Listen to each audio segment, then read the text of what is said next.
¿Qué tal, Manuel? Amigos allá en España, muy buenas tardes, muy buenos días todavía aquí en México. Recordemos que estamos a mitad de la sesión y bueno, pues estamos muy contentos de recibir a dos personalidades muy claras aquí de la industria, sobre todo de que recordemos que a raíz de esta pandemia, pues tuvimos que hacer muchísimas modificaciones, diseñar e innovar pues la forma de trabajar y de trabajar en equipo. Y bueno, pues está con nosotros Julieta Manzano y Frank Bronet, que precisamente pues escribieron, fueron partícipes en el libro de Diseñadores de Futuro y pues bueno, que las tenemos aquí en Visión Global. Muchísimas gracias por estar aquí con nosotros, Julieta, Frank. Un placer, buenas tardes. Muy Igualmente, buenas. gracias, Ricardo. Oigan, pues platíquenos un poquito, a ver, ¿de qué se trata este libro, Diseñadores de Futuro? Oye, yo déjame, nada más digo que gracias por que lo coescribimos, pero no, en realidad es Julieta quien hace todas las entrevistas, ella te va a dar todo. Yo fui uno de los honrados entrevistados, pero realmente es un libro de Julieta. Ah, padrísimo. Bueno, pues entonces, Julieta, platícanos. Primero, dinos quién es Julieta Manzano, por favor, Julieta, y luego platícanos del libro. Con mucho gusto. Muchas gracias, Ricardo, por el espacio y por el interés. Te cuento, Julieta Manzano, bueno, pues estoy como socio de Mercer, una consultora global en México, y a la vez, bueno, pues escribiendo esta ópera prima, y no es del todo mentira. Frank participó en uno de los capítulos, así es que sí es un pedacito también ya escritor, vamos a exagerarlo, y bueno, yo te diría que me tocó fundar Aon en México, una consultora con la que comencé mi carrera en consultoría y después Mercer me invita a trabajar con la firma, pero llevo pues un poquito más de 25 años en el medio. Y bueno, la intención era escribir algo desde las personas para las personas que son las que hacen la magia en las organizaciones y es que el plan de negocios maestro tiene que ver con el ser humano, tiene que ver con el talento y con detectar en ellos el buen desempeño para hacer organizaciones de un desempeño sobresaliente. Por ahí va la jugada, Ricardo. Oye, Julieta, pues la verdad es que pues, vimos muchas cosas que no fueron pues muy ad hoc, la verdad, lamentables situaciones, ejemplos que claro, pues deberán de tener alguna responsabilidad y demás, pero todo lo que nos dices, algunas empresas dijeron, bueno, sabes que el factor humano, tengo mucho miedo, tomo decisiones muy agresivas y pues vaya, no es tan importante. ¿Cómo lo están apreciando ustedes? ¿Cómo puede ya la nueva organización, pues que ya está acostumbrada a manejar este tipo de crisis, que ya seguramente en algún futuro podrá ser más sensible a esta situación, el tener consciente esta cuestión de las personas, Julieta?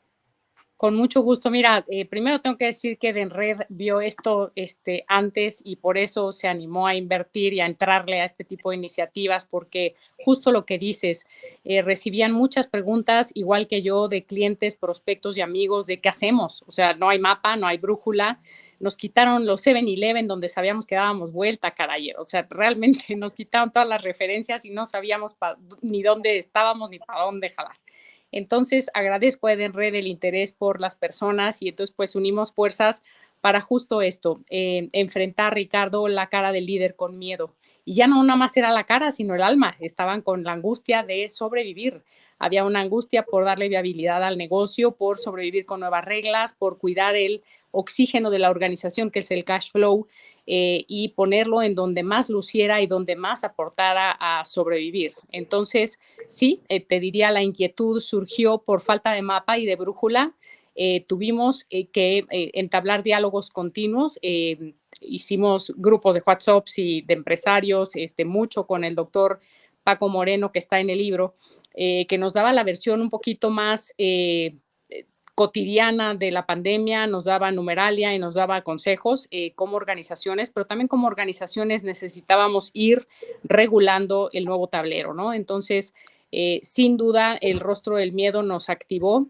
Antes del rostro del miedo se llama pandemia y después tuvimos que sobrevivir con una serie de acciones inmediatas hacia las personas que son el corazón de la organización y que sin ellas, pues esto de sobrevivir se ponía mucho más en cuestión. Frank, platícanos un poquito sobre tu entrevista. Seguramente desde tu trinchera, desde tu empresa, pues hubo muchísimas situaciones que debiste haberte cuestionado con todo tu equipo. ¿Qué fue lo más trascendente, lo que más impacto generó y lo que más aprendiste sobre todo en esta pandemia? Sí, seguro. Pues mira, como dice Yuli, al final como que queríamos ver de qué manera podíamos aportar a, a lo más importante que son en las empresas, que son las personas y los recursos humanos, quienes en Red nos dedicamos, sobre todo a la línea de negocio que yo soy responsable, la de beneficios para empleados, en cómo le podemos llevar más beneficios, más valor a los trabajadores de cualquier empresa, de cualquier industria, de cualquier tamaño.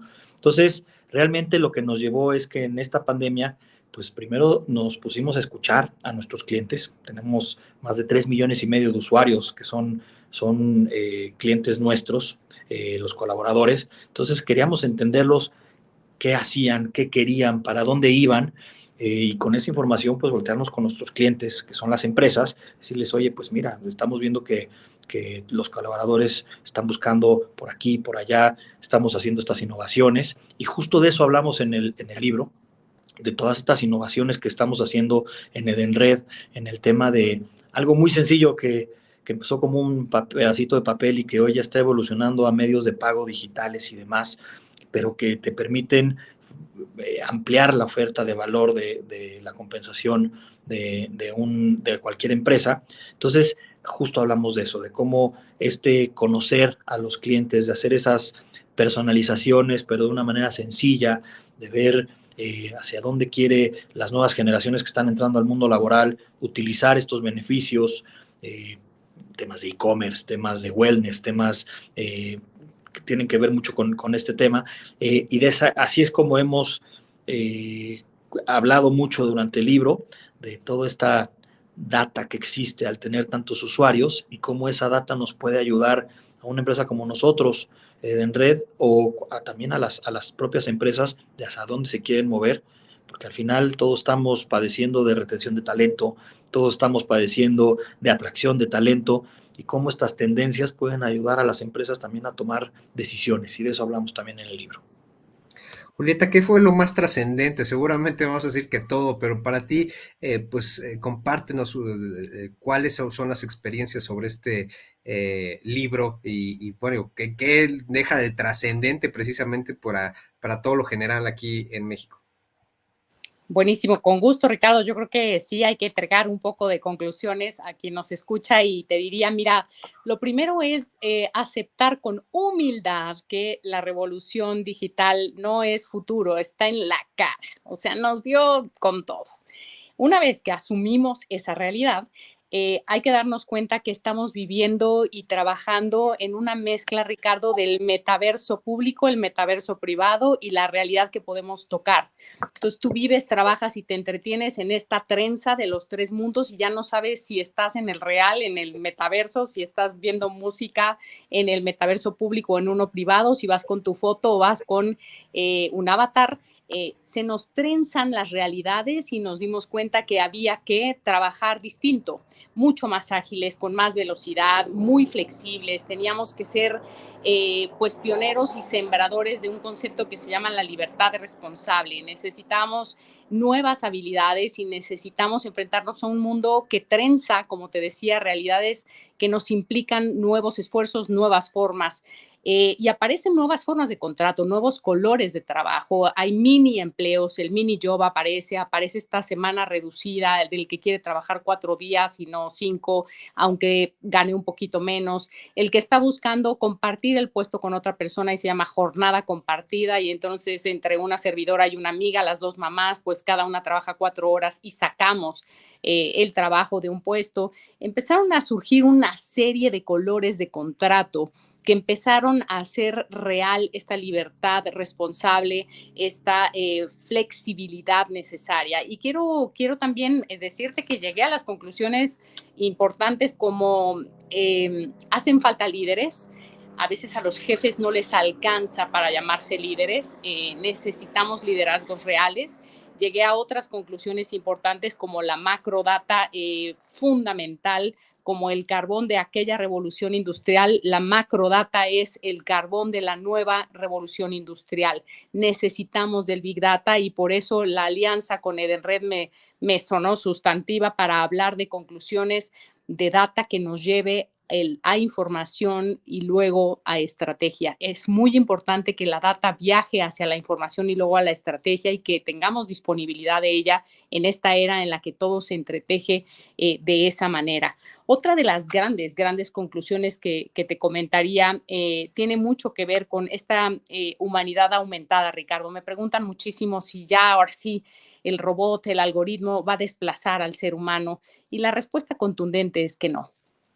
Por un lado, la inteligencia artificial aparece y pensémoslo bien, es como un cerebro artificial, es algo que piensa por ti.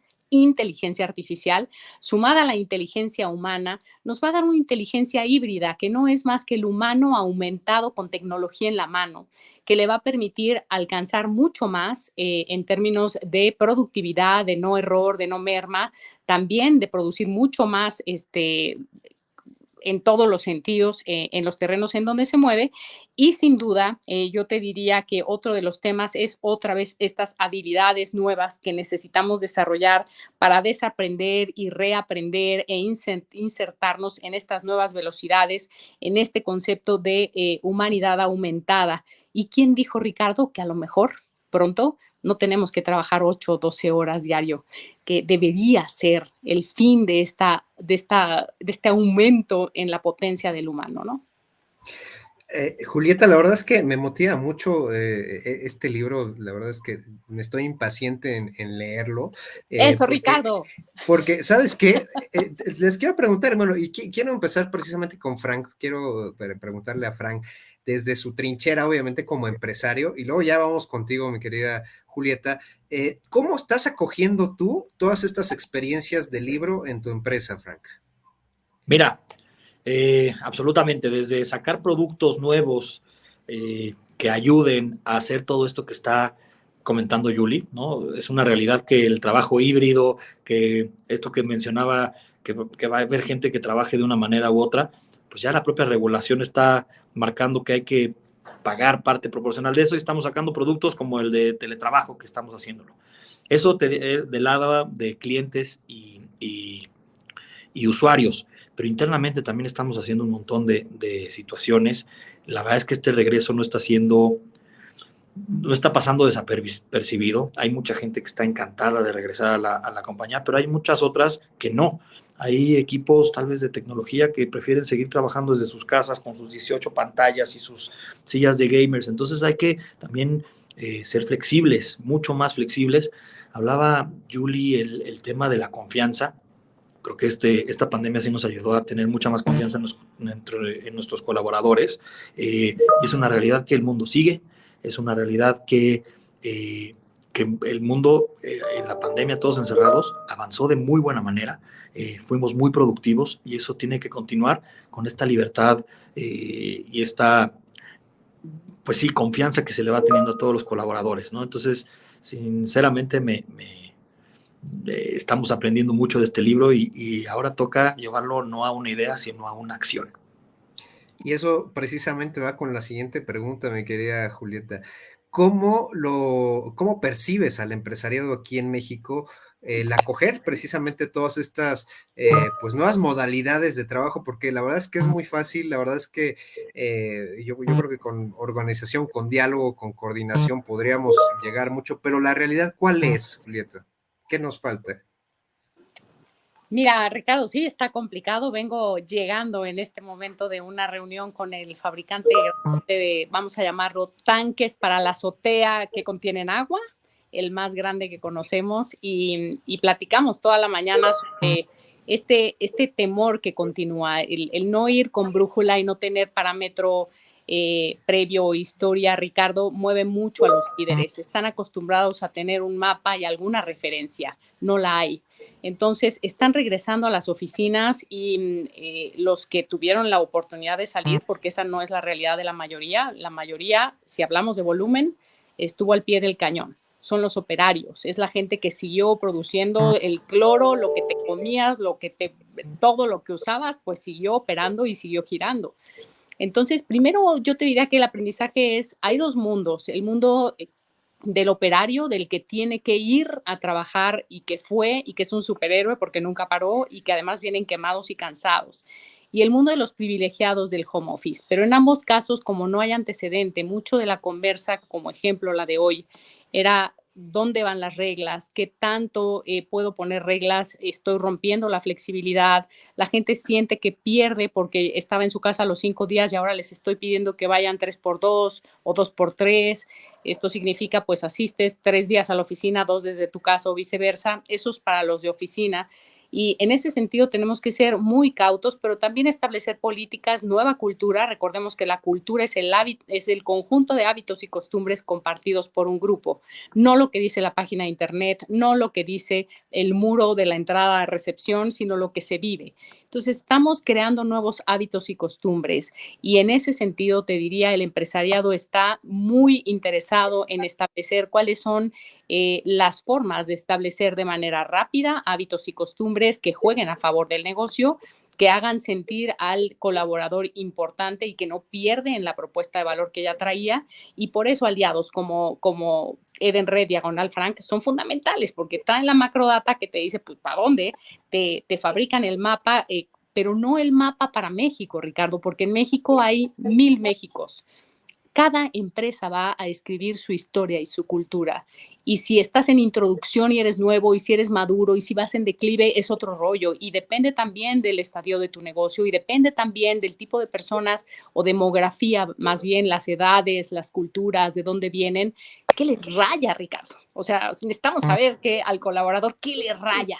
¿Y qué de lo que le doy? Pues no le raya y mejor lo redirecciono. Hay que redibujar. Por eso, diseñadores del futuro tiene que ver con dibujos, tiene que ver con diseño, tiene que ver con perder el miedo e invitar a la creatividad a que nos acompañe todos los días. ¿Qué le dirías finalmente a este empresario que, pues vaya, tuvo que tomar decisiones con este temor que comentabas, con esta, pues, falta de información y demás, y que aún siguen con estas, pues, no digamos políticas, sino con acciones y pues vaya que a lo mejor siguen siendo un poco hostiles para sus empleados? ¿Cómo podría cambiarlo? ¿Cómo podría ser ese bypass para una nueva, digamos, normalidad? Con gusto, Ricardo. Mira, hay que enfrentar este concepto que has oído más de Estados Unidos que en México, pero que ya suena que es la gran renuncia, ¿no? Anthony Klotz se hizo famoso con este header, porque no es más que un título, el decir, bueno, la gente se replanteó durante estos 2 años sus objetivos personales y sus objetivos profesionales.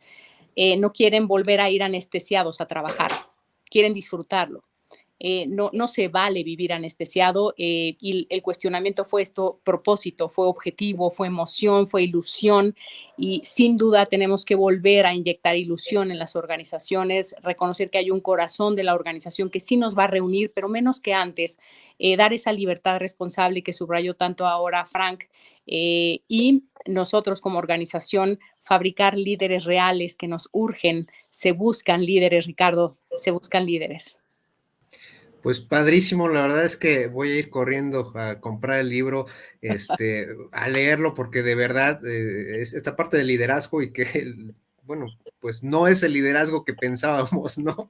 Por Te mucho. agra Julieta Manzano, muchísimas gracias por estar aquí con nosotros en Visión Global. Frank Brunet, muchísimas gracias por colaborarnos, por darnos tus experiencias como empresario. Y pues bueno, pues les deseo lo mejor. Gracias por estar aquí en Visión Global y nos vemos nuevamente. Un placer, Ricardo. Gracias. Que estés muy bien. Hasta Gracias, luego. Julie. Gracias, Frank.